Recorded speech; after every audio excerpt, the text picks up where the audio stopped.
At least 2 people were killed following an attack on the highway bridge connecting Tehran to the western city of Karaj, Iran. The deputy governor of Alborz province confirmed the deaths to the ISNA news agency. Several others were taken to medical facilities for treatment. Authorities reported no electricity, water, or environmental issues linked to the incident. Meanwhile, Iran's industrial sector has suffered significant disruptions after a series of U.S.-Israeli attacks. 2 of the country's largest steel plants, the Khuzestan Steel Company in Awaz and the Mobarakeh Steel Company in Isfahan, reported that they have been pushed out of service. Mobarakeh Steel Company stated that its production lines have completely shut down following the high volume of attacks. Mehran Pakbin, deputy head of operations at Khuzestan Steel, said halted units are not expected to restart for at least 6 months. In southern Lebanon, Israeli airstrikes have targeted multiple towns, including Sultaniya, Ida al-Jabal, al-Jumayyah, and Tibnan. Meanwhile, sirens sounded throughout northern Israel's Upper Galilee after rockets were fired from Lebanon. According to Army radio, the rocket fire targeted the Rosh Hanakra area, Shlomi, and the western Galilee. Al Jazeera's correspondent reported a rocket barrage from southern Lebanon toward the Upper Galilee. In northwestern Iran, authorities in Zanjan province have arrested 5 people accused of working for hostile networks. A statement cited by Tasnim news agency said the individuals were affiliated with, and acting as mercenaries for, enemy forces. Iranian authorities have repeatedly warned citizens against collaborating with U.S. or Israeli interests. Tensions escalated further after U.S. President Donald Trump warned Iran that he would bomb the country back to the Stone Age. Thanks to the progress we've made, I can say tonight that we are on track to complete all of America's military objectives shortly, very shortly.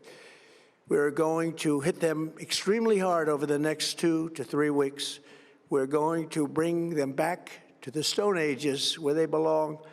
Minutes later, Secretary of Defense Pete Hegseth echoed the rhetoric on X, stating simply, "back to the Stone Age." This term typically refers to carpet bombing and the destruction of modern infrastructure. Russia has expressed readiness to help resolve the Iran conflict. Kremlin spokesman Dmitry Peskov said that President Vladimir Putin continues talks with regional leaders and is prepared to contribute to ensuring a peaceful transition in the military situation. Безусловно, сегодня утром, как и весь мир, мы имели возможность ознакомиться с заявлениями президента Трампа. Что касается войны вокруг Ирана, вы знаете, президент Путин является убежденным сторонником того, что все разногласия должны урегулироваться исключительно политико-дипломатическими средствами.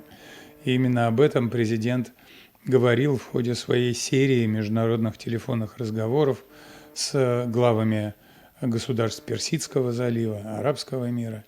И президент продолжает эти контакты. И в случае, если каким-то образом наши услуги будут востребованы, мы, конечно же, готовы внести свой посильный вклад в то, чтобы ситуация с боевыми действиями как можно раньше перешла в мирное русло.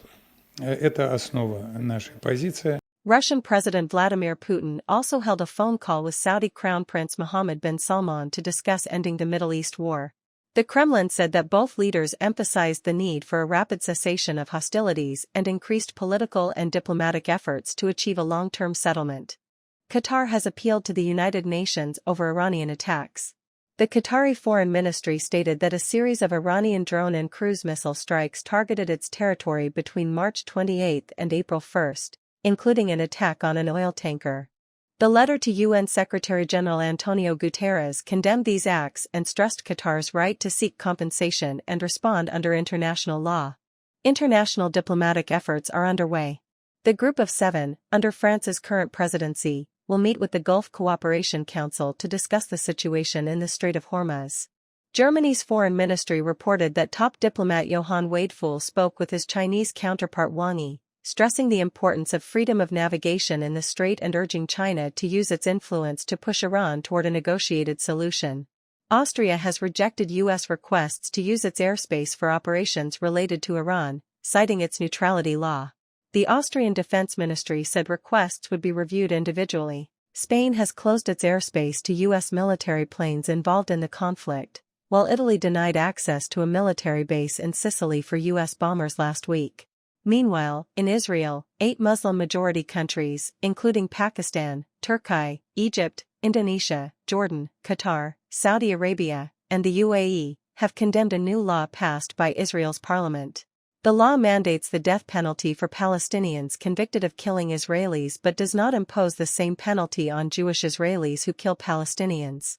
The foreign ministers criticized the law as discriminatory, warning it entrenches apartheid and violates the rights of Palestinians in the occupied Palestinian territory. They also expressed concern over the conditions of Palestinian prisoners, citing credible reports of torture, starvation, and denial of basic rights. The European Union and individual European countries have also criticized the law.